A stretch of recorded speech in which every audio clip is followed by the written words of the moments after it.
On équipe des chevaux pour le jour du combat, mais c'est le Seigneur qui donne la victoire. Shalom, soyez les bienvenus à ce tout premier numéro de votre émission Soldats de la foi. Aujourd'hui, nous recevons un invité de taille, un combattant. Il a une histoire à raconter. Il a fait du chemin. Aujourd'hui, il est soldat de Christ. Mesdames, mesdemoiselles et messieurs, recevez avec moi Hendrik. On se retrouve tout à l'heure après le générique. On prépare les chevaux pour le jour du combat et c'est le Seigneur qui donne la victoire.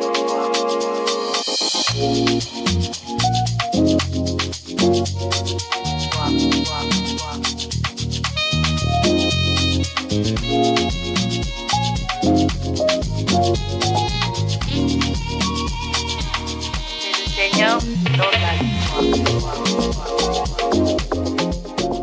Shalom Hendrik Onini, comment est-ce que tu vas? Shalom, Monsieur Kofi, ça va très très bien, par la grâce de Dieu. Ok, en tout cas, je suis vraiment heureux de te recevoir en ce jour à notre émission Soldats de la foi. Je sais que ton témoignage va faire du bien à beaucoup de personnes, va sauver des vies, va envoyer des vies, des âmes à Christ.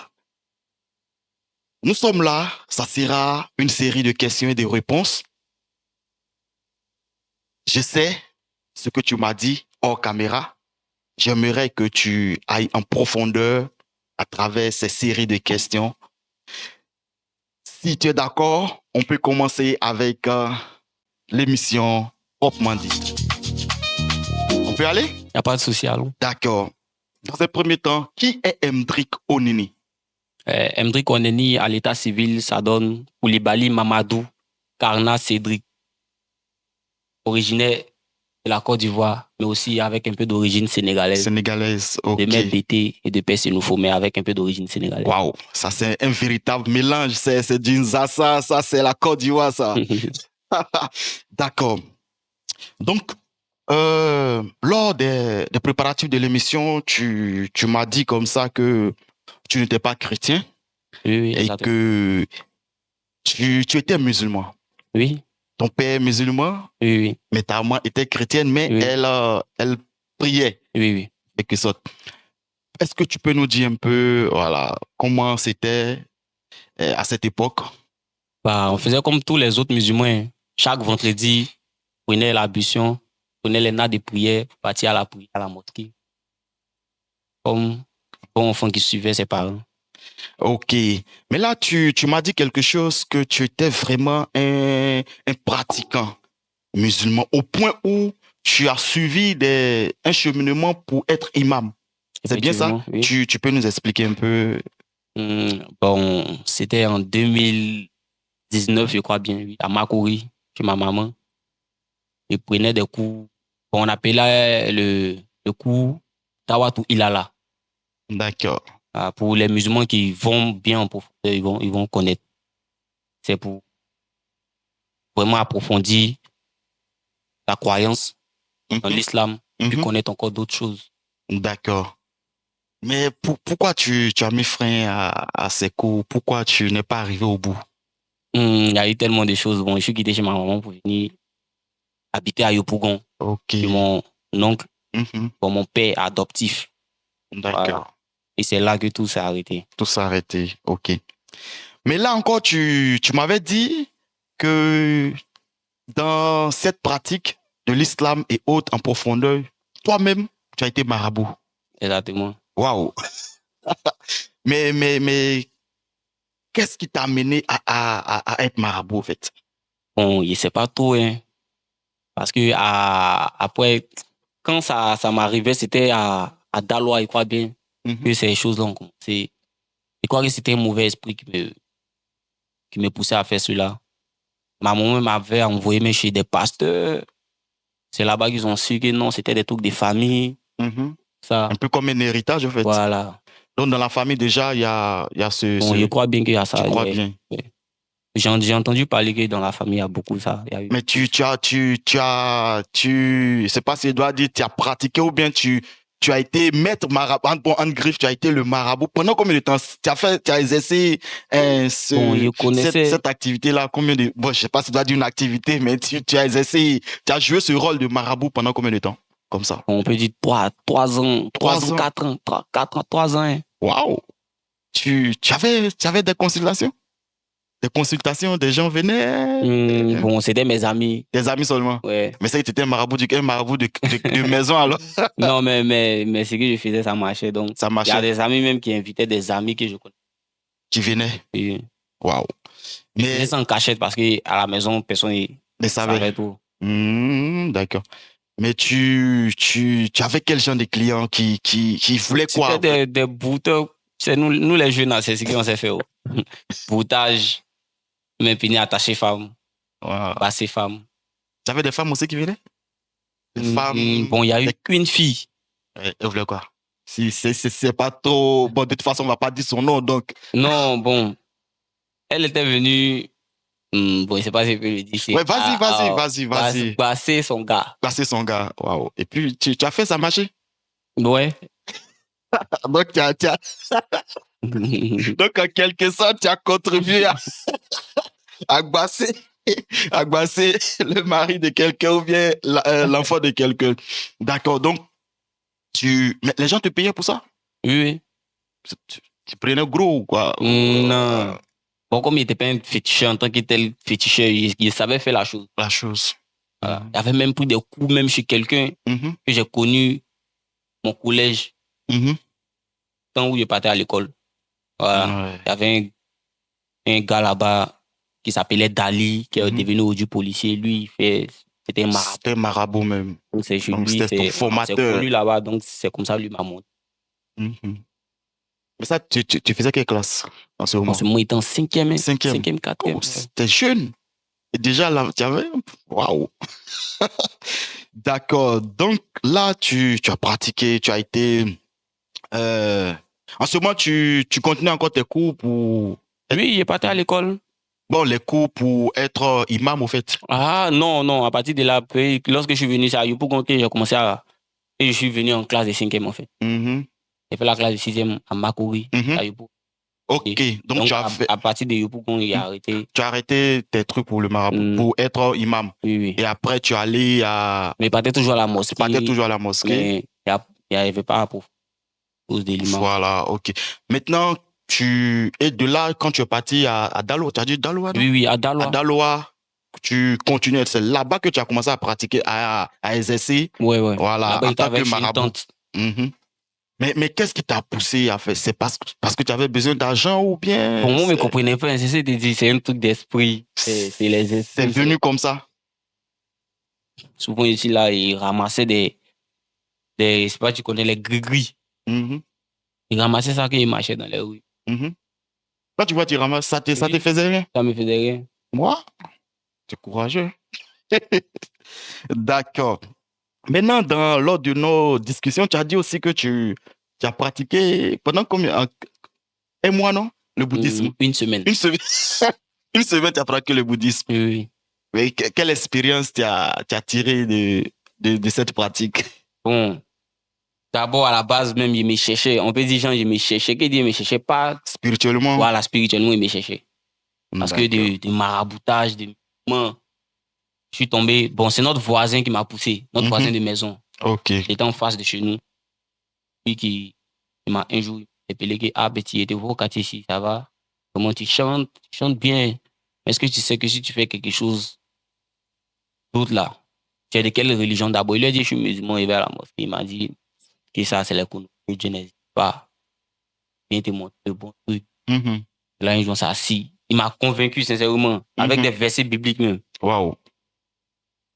Il m'a convaincu avec des versets bibliques. Mais il n'était pas trop allé avec ce qu'il disait, mais il voulait en savoir plus. Donc, c'est comme ça qu'un jour, il m'a invité. Je suis parti. Il a appris même comment les gars prient, tout ça. Il faisait même des débats au quartier, mes amis. Et non, Dieu n'existe pas. Ouais, je vois un peu. Quand on est convaincu d'une chose, et puis, je vois un peu. D'accord. Maintenant, pendant ce temps, tu faisais la musique. Oui, oui, il faisait la Tu musique. faisais la musique, mais comment ça allait? Ouais, Tu t'en ça allait, sortais, ça allait. Ça allait. En tout cas, on m'invitait beaucoup dans des coins. Il y avait toujours l'agent sur moi. On m'invitait beaucoup dans dans des les coins. bars, Dans les les bars. trucs, C'est la musique du monde. la Donc, musique, on est t'invite partout. dans l'allée. Bars, maquis, mariage partout. Tu es partout en même temps. D'accord. Mais là, ça, en ce moment, tu portais quel nom en tant qu'artiste pour des personnes qui peut-être t'ont connu dans le temps ou qui aimeraient un peu. Bon, avant, Voilà. c'était Mdrick Adjaloui. Ah, Parce que en ces temps, on faisait du rap de rue, freestyle de rue. Donc, chacun avait un nom pour faire peur, de toute façon. ok. Donc, moi, j'ai mis Adjaloui. De toute façon, Mewi faisait ses appelements dans Je ses vois. sons. Adjaloui, on ne sait pas ce que ça veut dire. Ouais, Mais comme mais j'ai vu que c'est un truc qui fait ça, ça fait un peu peur. Il y avait voilà. un appelement un peu. Donc, les gars étaient un peu forts, donc c'est resté sur moi. Dans le groupe, vous étiez combien dans le groupe? Pour nous, étions 4. 4. On a commencé avec un grand frère de la cité qui a invité 2 amis et autres de nous. D'accord. Là, on parle de C'est quelle cool. année comme ça? 2018-2019. 2018-2019. Ok. C'est là que ça avait commencé. Ouais. Tu es resté dans le groupe pendant combien de temps? Bon, on a fait 3 ans. 3 ans un maximum. Vous avez sorti des projets? Bon, on a fait des sons, mais qui ne sont pas sortis. Ils ne sont pas sortis. Mais vous avez tourné un peu Oui, avec. on avait tourné. On a même eu un producteur qui nous a fait des. Qui vous a malonisé. Et puis, effectivement, c'est ça, le milieu de la musique, c'est ça. Il y a tellement de malhonnêtes. Il y a des gens qui se font passer pour des producteurs pour duper, pour escroquer des jeunes et autres. Beaucoup de personnes ont été victimes de ça.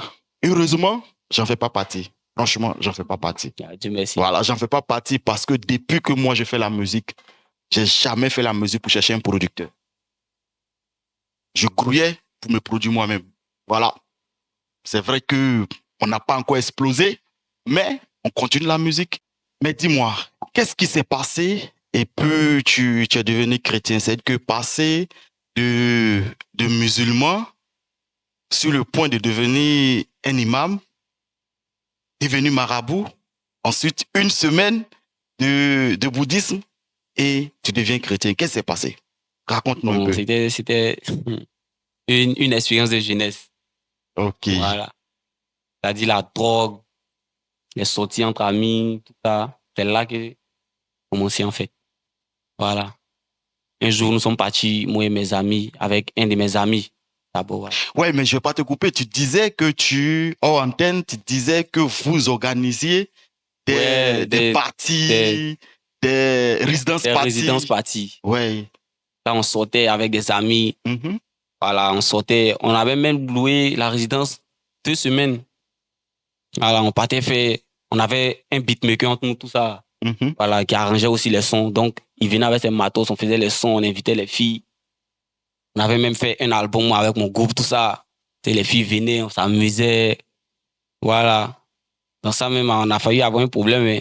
Il y a une fille qui s'est évanouie une fois. On pensait qu'elle allait mourir. Et donc, c'est tout ça là même. Et puis, la drogue qui a failli me rendre fou. Ça, donc, c'est tout ça qui m'a poussé. Mais avant ça, ce qui a bien déclenché le truc, c'est que je fumais. Voilà, je fumais beaucoup. Mais la cigarette, voilà. Ok. La drogue n'était pas trop dedans, mais la cigarette, vraiment, il fumait beaucoup la cigarette. Donc, un soir, nous sommes partis pour rester à Azito, Palace là. Le soir, comme ça, on avait tellement bu, j'ai dit que il avait arrêté de fumer 1 semaine avant parce qu'à la maison, on me mettait la pression. Et toi, on remarque que tu fumes. On a remarqué que tu as commencé à fumer. Donc, il avait mis une pause un peu. Voilà, 1 semaine. Donc, lorsque nous sommes partis pour rester, il dit qu'il y a longtemps, non, il faut qu'il reprenne un peu, fumer un peu. Et puis, il était trop avancé. L'alcool m'avait trop monté à la tête. Donc, on fumait. Il y avait tellement fumé que ma partie m'a fait mal la soirée. Mais la douleur est passée. Et 1 mois est passé, 2 mois est passé. Là, il commence à tomber sur un ami de notre cité qui s'appelait Daniel. Ouais. Wadjane. Non, mais t'es pas obligé de... Si ça peut le déranger... Non. Ok, d'accord. Non, ça va pas le déranger. Mais Daniel Wadjane, big up, frère, tu m'as enlevé dans le noir, tu m'envoies la lumière. Okay. C'est lui qui m'évangélisait chaque jour. Il me disait, ah gars, si moi pas dans telle église, vraiment, faut venir écouter la parole de Dieu. Il dit, non, moi c'est musulman, gars. Faut laisser, nous, on est des chaf-chaf, nous, on n'est pas tout dans l'affaire des paroles de Dieu. C'est quoi ça? Nous, allons à la mosquée les vendredis. Donc, c'est comme ça, un jour. Et ce qui était bien, c'est que il m'a évangélisé une fois, deux fois, trois fois. Après, il m'a laissé comme ça. Donc, on s'est salué seulement. Et là, j'ai commencé à avoir la douleur de la poitrine. Il y a un esprit qui me disait, petit, et tu restes dans ça, tu vas mourir. Donc, cette voix-là, où ça devenait chic, là, ça vient. Donc, cette voix-là me parlait. Donc, il disait, tu sais quoi qu'il va mourir. Donc, un jour comme ça, il était couché, puis j'ai dit, non, moi, il doit réussir dans ma vie. Comme ça, avec cette douleur, puis c'était jusqu'aujourd'hui, je ne sais pas si c'est UC. Jusqu'aujourd'hui. On est parti à l'hôpital, tout ça, mais c'est pas UC. Je sais pas, ok. Donc, parti à l'hôpital, tout ça, j'ai dit, non, donc moi, si je ne connais mourir dans non, c'est dans mon corps. Je ne pas vous dire, c'est si ma peau, comme ça, il peut voir, mais c'est dans ma poitrine, on va quelque chose, c'est pas bon. Donc, ça nous a dit, non. Donc, le gars, un soir, il passait, puis il a dit que, man, on a fait de Jésus, c'est bien, c'est sérieux. Donc là, maintenant, c'est moi et pas vers lui. Ouais, ça commence toujours comme ça. Ton affaire de Jésus, est-ce que c'est sérieux? On a tous dit ça. Ça commence toujours là. Est-ce que c'est sérieux? Parce que là, on est au pied du mur. C'est ça. On n'a plus autre solution. Ouais, c'est pourquoi je dis, Christ est la solution. Quelles que soient toutes les situations, quel que soit ton challenge, quel que soit ton problème, Christ est la solution. Quand on ne sait plus où aller. Donc, c'est là. Je suis pas dit vers le gars, il m'a dit, OK. Donc, on a pris une semaine.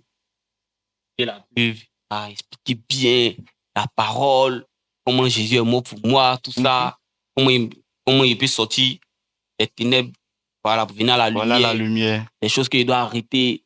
Il devait appeler même mes ex. Vous voulez demander pardon?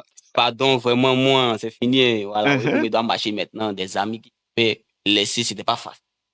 Parce que tu es des gars avec qui chaque jour tu étais, tu vas les laisser, tu vas te détacher de c'est là maintenant, la vraie expérience de Dieu, machin, ça commence. Si on tombe indigne. C'est-à-dire, mon papa lui savait qu'on venait m'évangéliser à la maison. Retourne! On va parler de ça après. Ok, donc là, mais pendant ce temps, tu avais déjà fait combien de temps? Quand tu t'es converti? Mais qu'est-ce qui s'est passé par rapport à la douleur? Qu'est-ce qui s'est passé? Voilà, c'est là que c'est là. On va dans le baptême. C'est là, c'est le jour du baptême que la douleur va parler. La douleur va parler, ok. Maintenant, dans ce cas, au moment où tu as commencé à aller à l'église, combien de temps? Jusqu'à ce que tu te baptises, ça fait combien de temps? J'ai fait une semaine. Hein. Une semaine? Oui. Après une semaine, c'est comme tu es parti un dimanche? Ou tu partais combien de temps à l'église? Je partais les mercredis aussi. Dimanche, mercredi. Donc, selon 2 jours à l'église. Voilà, et puis, tu décides de te baptiser. Voilà, parce que j'étais tellement focalisé. Je voulais savoir beaucoup. Parce qu'il y avait appris que quelqu'un est mort pour moi à la croix. M'enlever dans des trucs et puis moi, je suis dedans encore. Non, il dit non. Tellement je voulais m'approfondir. Il a dit, bon, comme certains le font, ils font des années avant de se baptiser. Oui, il y a d'autres. Pourtant, le baptême, c'est lorsque tu acceptes, lorsque tu crois, lorsque tu acceptes, tu peux te baptiser parce que la Bible. Oui, on a vu le cas de l'eunuque avec Philippe. Voilà. Le même jour, il accepte, on le baptise. Voilà. Donc, moi, ils m'ont demandé après mon tout ça, il m'a demandé, tu es sûr? Ils m'ont baptisé, si c'est tout à l'heure. Il dit non, c'est pas comment est-ce que tu es sûr? Donc, tu veux te baptiser. Mais est-ce que à la maison, les gens savaient que ça fait une semaine que tu vas à l'église? Bon, ils savaient pas qu'il partait à l'église, mais ils savaient qu'il y a quelqu'un qui venait à la maison. Ma maman, elle parlait pas trop. Elle savait, voilà. Voilà, mais le vieux, il savait, mais il parlait pas. Il savait pas pourquoi il parlait pas. Il t'observait. Voilà. Donc maintenant, le jour où je vais partir me baptiser là, c'est là qu'il y a beaucoup de choses. C'est là même, c'est tout ce qui est vécu, des fétiches jusqu'à, c'est là. Tout va sûr. Va me montrer qu'est-ce qu'elle a vu. Étienne, comment il faut marcher. Qu'est-ce qu'elle a la bonne vie, en fait. Donc, ici, là. Un instant. Les gars, les frères, prêtez attention à ce passage, à cette partie. C'est le véritable témoignage de la vie de Hendrik Onini. Let's go.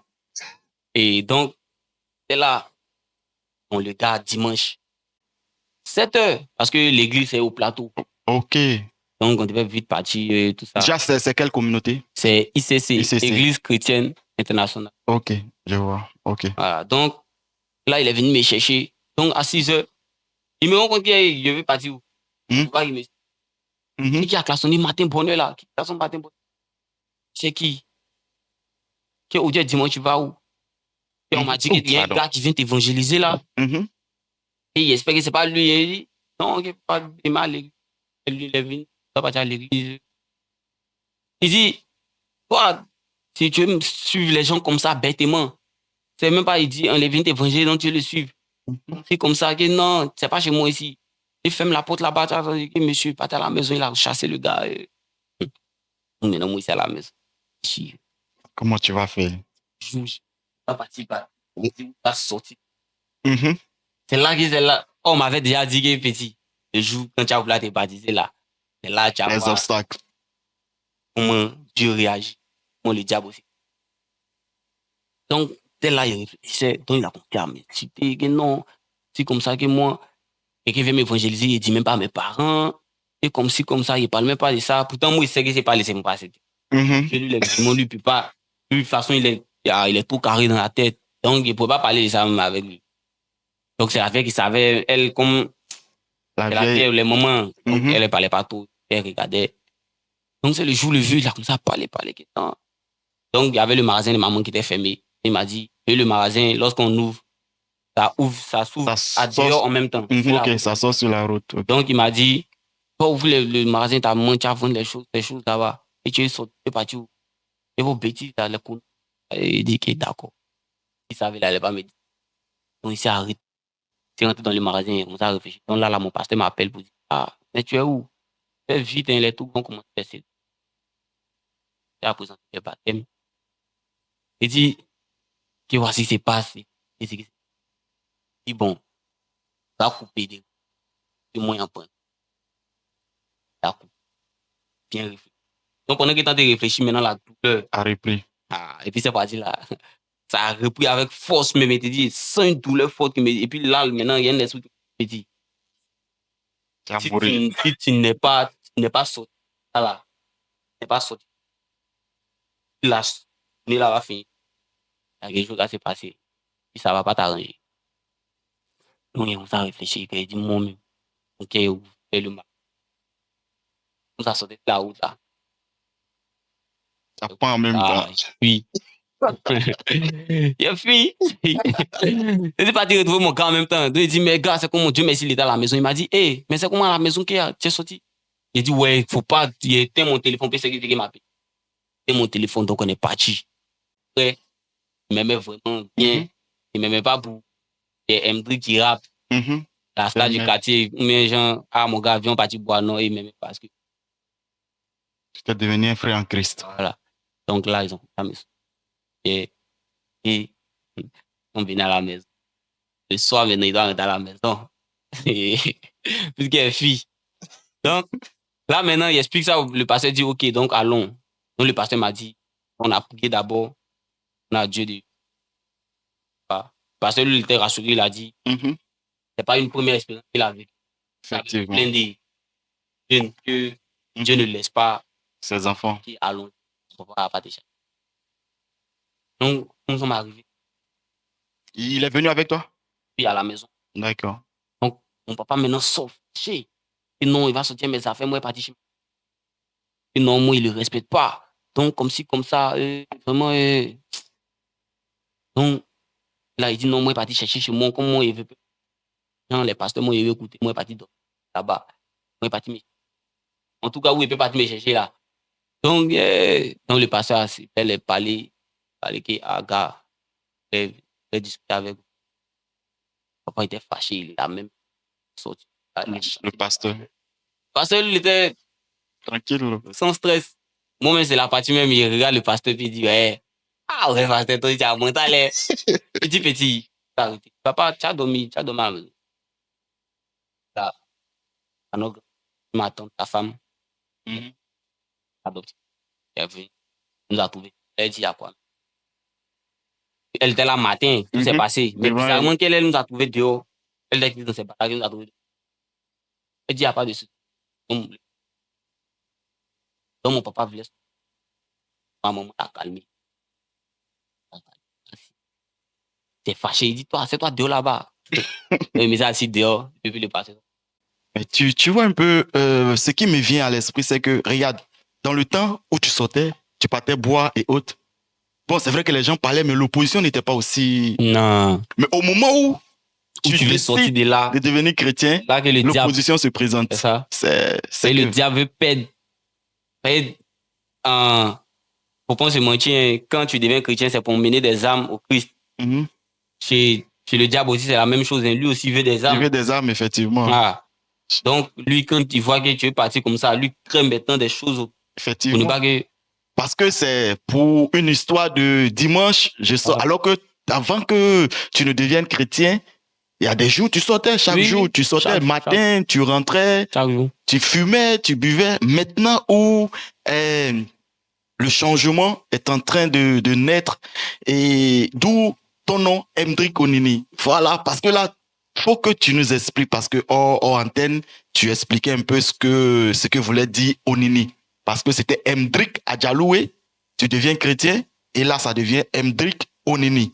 Donc là, tu nous expliques un peu Hendrik Onini, parce que je fais un peu le rapport par rapport à ce que j'étais en train de dire. Du fait que tu donnes ta vie à Christ, c'est un changement, et il y a une opposition. Et je ne sais pas si c'est la sagesse de Dieu qui fait que tu changes maintenant de nom de Hendrik Adjaloué à Hendrik Onini. Pourquoi Onini? Que veut dire Onini? Bon, Onini, c'est un BT. Voilà.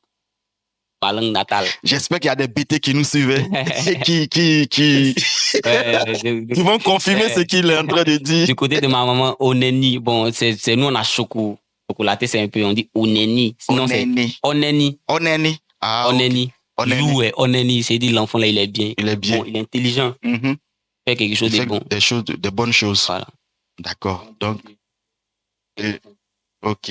Donc, tu as toujours gardé le Hendrik et tu as enlevé le Adjaloué. Ouais. Tu as mis Onini. C'est que Hendrik, l'enfant qui fait de bonnes choses. L'enfant, en quelque sorte, l'enfant qui est né de nouveau. Voilà. Qui pratique des bonnes choses. L'enfant qui devient un témoignage maintenant. Waouh. Donc, de là maintenant, tu commences à faire de la musique. Tu continues toujours la musique, mais cette fois-ci, en griffe, tu te mets dans le gospel. Oui, bah, le gospel là... C'est quoi? C'est du suivisme ou bien Bon, là, c'était une promesse. Une promesse, voilà. Ok. C'est une promesse parce que la Bible est une parole qui nous demande de... Vas-y, tu... Non, mais...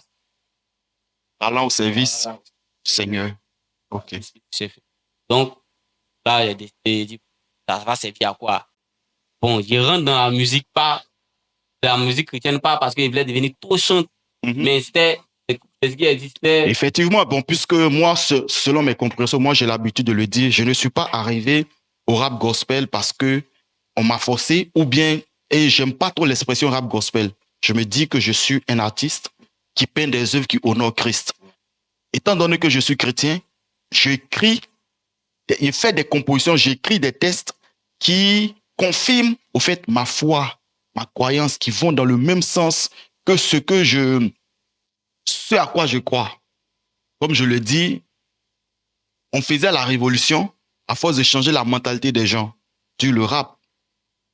On critiquait les hommes politiques, on critiquait des filles, on critiquait autres, mais là qu'on devient chrétien, je me dis la meilleure révolution qu'on peut apporter à quelqu'un, c'est de lui apporter Christ. Et si la personne, si le politique, il a Christ, il va pas rentrer dans certaines magouilles. Si telle personne, on a l'habitude de critiquer, moi c'est comme ça que j'ai commencé à changer mes textes et à écrire du rap, et aujourd'hui on dit rap gospel. Mais bon, moi j'aime pas trop cette expression, mais bon, c'est le commun du mortel, on est dedans, donc on est obligé de rentrer dedans. Donc comme ça, tu commences à... C'est une promesse, j'avais promis à Dieu. Au service. D'accord. Et là, aujourd'hui, tu as combien de titres depuis que tu fais le gospel, tu as combien, tu as écrit, tu as combien de titres? Combien de... plein de titres, mais des titres qui sont déjà sortis, au fait. Je ils veux sont déjà dire. sortis. Il y a 5 titres. Il y a 5 titres.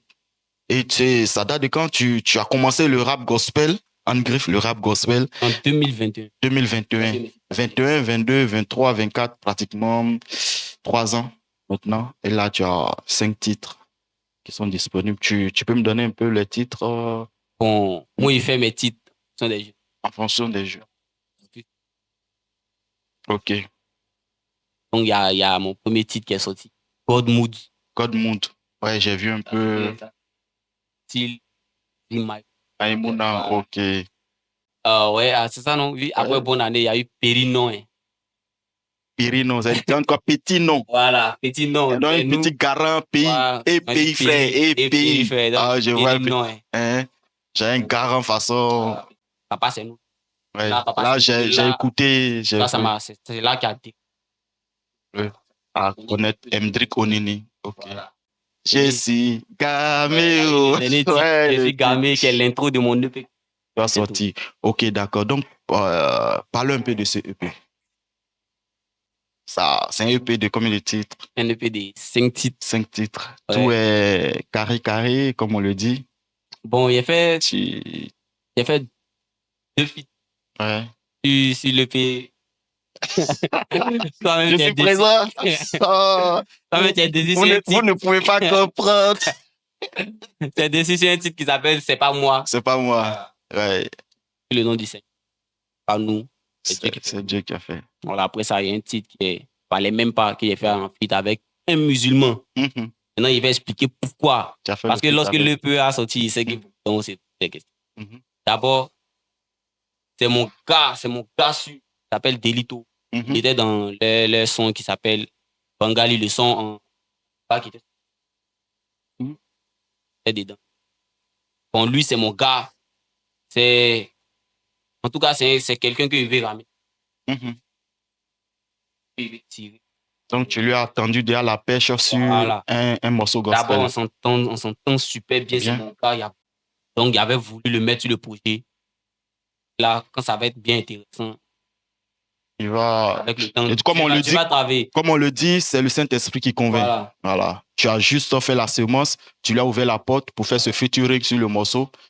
Et chaque jour, on parle de Christ. Il me plaît, il est très ouvert. D'accord. On prie que le Seigneur touche vraiment son cœur et qu'il soit réellement de la famille. Lui ici. D'accord, donc, mais est-ce que il y a déjà une date pour la sortie de l'EP ou bien c'est pas encore carré? La fin de ce mois. Voilà. Le mois de mai, tu as trouvé bien la date de sortie de l'EP? Au plus tard, 26 juin. Mais on est déjà... Ok, d'accord. Les choses avancent bien pour... D'accord, ok. C'est déjà quelque chose. Et là, je crois qu'on tire à la fin de notre entretien. En tout cas, franchement, moi, j'ai été vraiment béni. J'ai été béni du témoignage. Et comme on le dit, on peut voir une personne sans connaître la personne. Tant qu'on ne connaît pas l'histoire de la personne, on dit avant de juger quelqu'un, il faut vraiment connaître ce que la personne a traversé. Et moi, quand j'ai écouté le titre Je suis Gamé, j'ai beaucoup aimé. Tu peux nous fredonner un peu des trucs? L'envie, l'argent, les femmes, l'alcool, la drogue. Et quand j'y pense, je crois que de Dieu je m'isole. La vie, la mort, plus rien à l'horizon. Et quand j'y repense, je crois que de Dieu je m'isole. Je suis Gaméo. Mais les hommes veulent m'éloigner de Dieu, ils veulent me dégaméo. Je suis Gaméo. Mais les hommes veulent m'éloigner de Yeshua, me dégaméo. Et là, Je suis Gamé est disponible, les gars. Vous pouvez aller écouter sur toutes les plateformes de streaming. Vous pouvez aller écouter. C'est un très beau message. C'est un bon morceau. Vraiment frais. Je suis ravi. Merci d'avoir ouvert ton cœur à soldat de la foi. Tu as ouvert ton cœur, tu as parlé. C'est vrai que ça fait pas mal de temps qu'on se fréquente, mais j'avais jamais su un truc comme ça de toi. En tout cas, je suis vraiment heureux. J'espère que vous aussi, vous êtes contents. J'espère que vous avez aimé le témoignage de Hendrik Onini. Soutenons le frère. C'est un soldat de la foi. Quelles que soient les difficultés, il est là. Il continue. C'est vrai que c'est pas facile. Je sais, la vie chrétienne et surtout en tant qu'artiste chrétien, c'est pas facile. C'est compliqué, mais il ne baisse pas les bras. Il continue de grouiller, de continuer sa musique, de faire entendre sa musique avec ses propres moyens. Il a travaillé sur ce EP qui sortira certainement d'ici la fin de ce mois de mai. L'EP s'appelle comment déjà? God pour Christ. God pour Christ. God pour Christ. C'est God en anglais qui veut dire meilleur. Voilà, meilleur tout le temps, voilà, un truc comme ça. Donc, tu veux être meilleur tout le temps pour Christ. Voilà. Ok, d'accord. Je crois que j'ai plus rien à dire. Mm-hmm. Donc, je vous invite à suivre Mdrick Onini. Il est sur les différentes plateformes, les réseaux sociaux et autres. Spotify. Le son aussi, Je suis gamé, est disponible sur toutes les plateformes de streaming. Le clip aussi est sur sa chaîne officielle, Mdrick Onini. Voilà. Donc, soutenez le soldat de la foi, et que le Seigneur vous garde et que le Seigneur vous soutienne. N'oubliez pas cette émission Soldat de la foi. Si vous avez envie de participer à notre émission Soldat de la foi, partagez vos témoignages. Peu importe l'activité que vous faites, il suffit que vous soyez chrétien. Contactez-nous. Nous allons vous inviter et enregistrer, faire cette émission avec vous. Demeurez bénis. Mdrick Onini, est-ce que tu as un mot de fin? Un dernier mot? Le mot que je peux dire à mes frères, les gars, si tu es chrétien, tu te concentres, proche-toi au Seigneur. Non, si tu n'es pas chrétien qui est dans les choses, gars, c'est le moment à l'aise, c'est Jésus à la mode. Il n'y a rien. Ok, d'accord. Demeurez bénis. Shalom. Merci beaucoup. Mdrick Onini. C'est le Seigneur qui donne la victoire.